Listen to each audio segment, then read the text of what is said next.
से सवाल है कि सर भी मतलब किससे? फैज सर से। यहाँ पे जरा आवाज दीजिए इस माइक की, इन लोगों को, बाकियों को आवाज नहीं जा रही। हाँ, फैज सर भी विद ड्यू रिस्पेक्ट वो भी मुस्लिम है, उनको क्या कोई तकलीफ है इंडिया में? इन लोगों को क्या तकलीफ है? फैज जब इतने आराम से रह रहे हैं, उनको सब ठीक लग रहा है, तो आप कैसे मुसलमान हैं कि आपको यहाँ तकलीफें नजर आ रही हैं? फैज आपको अलग से कोई सुविधा मिल रही है क्या यहाँ? नहीं, सुविधा नहीं मिल रही है। ये श्री राम वाले हैं, वो बाबरी वाले हैं। दर्द स्वाभाविक है भाई। हाँ, बोलिए आगे हाथ उठाइए जल्दी से। तो इधर वाले बिल्कुल आगे रख लो अपनी तरफ। ये कह रहे हैं मौलाना साहब कह रहे हैं कि ऐसा है कि वो राम वाले हैं। आपका स्वागत है सर, आपका स्वागत है। माफी मंगवाइए। ये इसी तरफ जाना चाहते। क्या कहा आपने? क्या कह दिया ऐसा? बाबरी वाले कैसे? बाबरी वाले इन्होंने तो कहा बाबरी मुर्दाबाद। इनको तो मैं कह रहा हूँ इधर खड़े हो जाओ। ये इस तरह की बातें नहीं है। अच्छा, आप इधर आ जाइए। नहीं, क्यों आप इधर आ जाइए? नहीं मतलब आप इस हम लोगों को नहीं, अरे उससे क्या? अरे आप हमारे साथ खड़े नहीं हो सकते। सामने वाला कह रहा है बाबरी वाले हैं। आप बाबरी वाले नहीं है ना? हम नहीं है। तो 6 दिसंबर 1992 को जो हुआ वो ठीक हुआ? हमारी मस्जिद देखा, हम बाबरी देखा ही कौन है? मस्जिद असली चेहरा सामने आ गया। मस्जिद तो दोनों बातें कैसे? बाबर ठीक नहीं था, बाबर ठीक नहीं था, वो मस्जिद ठीक थी। असली चेहरा आइए इनसे माफी मांगो। अरे आइए इधर, आइए इधर आइए। थोड़ा दूर रहो, हम तो नहीं लेके आए ऐसे बार करीब आए जा रहे। क्या यार, क्या तमाशा करो आप? इस तरह से मत लड़िए मत ना, पास में आके आइए। मुसलमान आप अपनी बात कहिए ना वहाँ खड़े होकर। ये क्या तरीका है? टाइप आप ऐसे एडवांसमेंट कर रहे हैं, ऐसे मत कीजिए। आइए, क्या मतलब है ये? फिर फूफा वाली बात। आइए सब सुनिए। नहीं ऐसे मत कीजिए। मेरी बात सुनिए। आप यहाँ कोई और जगह, अपनी जगह छोड़ के, आप कोई और जगह, अपनी जगह छोड़ के कोई और जा रहा है, इनको भी लग सकता है बुरा। ऐसे हाथ ऐसे आ जाएंगे क्या? आप इधर अरे वो कह रहे हैं दूर से बात कीजिए। लाइटर नोट पे कही गई बात है। आइए। मुसलमान से क्या मतलब यार? क्यों दूसरी बार बंद कर दो, इनके करवा रहे हैं ये सब बीजेपी से गाली दिलवाते हैं। तो आपकी बात ये आज अपना सारा कार्डियो आप कर लेंगे, भागदौड़ सारी यही हो जाएगी।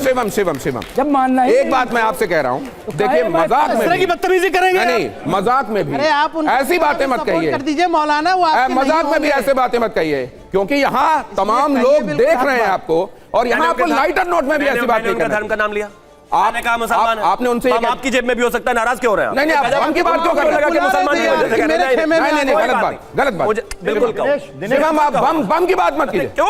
अरे आपके पास ये फैसला है यहाँ पर भाई खड़े। अरे भाई ये मुस्लिम है, ये भी तो मुस्लिम है। वही करिए ना, वो ठीक है, आप ये कहिए ना, आप ये कहिए। लेकिन 100 साल के होने वाले आदमी है, 5000 डिबेट फिर वही बात, क्या दादागिरी करोगे क्या? पेटेंट टैंक फोड़ने वाले कौन थे? पेटेंट टैंक फोड़ने वाले कौन थे? मीर अब्दुल हमीद। आपने उनको क्या कहा? मैंने धर्म का नाम ही नहीं लिया। गलत बात।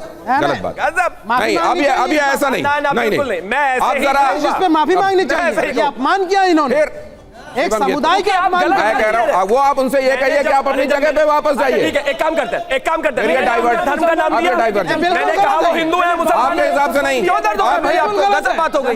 कोई नाम नहीं लिया मैंने धर्म का। गलत बात कहा आपने, प्लीज। अरे धर्म की ही नहीं है। आप बम की बात क्यों कर रहे हैं? अच्छा, बम को धर्म से जोड़ रहे हैं आप? मुसलमानों को आप बम की बात क्यों कर रहे हैं? ये गलत बात है भाई। मैं कह रहा हूँ आप बम की बात क्यों कर रहे हैं? ये गलत बात है। बम की बात क्यों कर? वो जब आपके पास आए बम की बात क्यों कर रहे हैं? तो मैंने उनके धर्म का नाम नहीं लिया भाई। की बात करेंगे ना, बम की बात करेंगे। देखिए मजाक अपनी जगह, लेकिन अब ये नहीं, अब चर्चा की तरफ फिर आप चर्चा से भटका रहे हैं। अब आप सुनिए शिवम, आप जिम्मेदारी से आप देखिए, आप एक नेशनल पार्टी के प्रवक्ता हैं शिवम। नहीं, किसी भी धर्म को बम से मत जोड़िए। गलत आपने बम की बात की है, मैं कहाँ जोड़ रहा हूँ? गलत बात कह रहा हूँ मैं। अब जरा ये देखिए, चुनाव से पहले ये तनाव की स्थितियां क्यों बनती है? ये ऐसा क्यों होता है कि ये अचानक वहां पर मस्जिद बनेगी? ये 2021 में चुनाव हुए थे तो 22 था, 23 था, 24 था, 25 में जाकर ये ऐलान क्यों होता है, जब उसी साल मतलब कैलेंडर ईयर बदल जाएगा, लेकिन देखा जाए तो 2 महीने बाद चुनाव होने वाले हैं, 3 महीने बाद। ऐसा क्यों होता है? यही तब कहा जाता है जब बाबा बागेश्वर की कथाएं उन जगहों पर होना शुरू हो जाती हैं जहां पर असल में चुनाव होने होते हैं। तो ये कई लोग कहते हैं कि क्या ये जानबूझकर किया जा रहा है? क्या ये चुनाव के पहले एक फिजा तैयार करने की कोशिश होती है?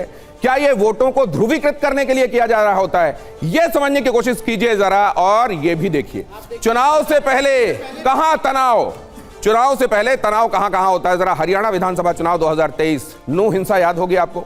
ये एक इत्तेफाक है क्या कि उस दौरान वहां पर तनाव देखने को मिला? चुनाव से पहले और कहां कहां तनाव हुआ? जल्दी क्विकली इसको जरा फ्लैश कीजिए, नेक्स्ट दिखाइए। 2023 हिजाब मुद्दा बना, ये कर्नाटक विधानसभा चुनाव के दौरान हुआ। ये भी कोइंसिडेंस देखिए कि कैराना पलायन वाला मामला उत्तर प्रदेश विधानसभा चुनाव 2017 के दौरान हुआ।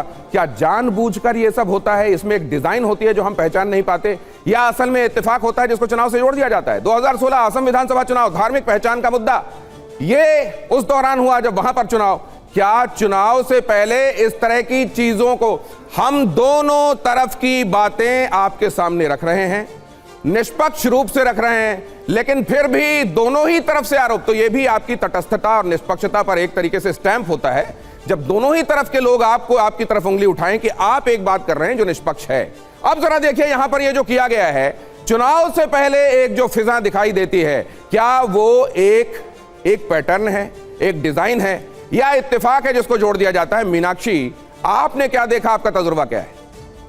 जी, अगर इस मुद्दे पर बात करी जाए कि जो ये नूह में दंगा हुआ और ऐसे कई दंगे हुए हैं, और अभी भी अगर ये बाबरी मस्जिद वाला जो मुद्दा उठाया जा रहा है, तो इनकी तरफ से हमेशा लगता है कि मुसलमानों की वोट बटोरने के लिए ये कार्य किया जाता है।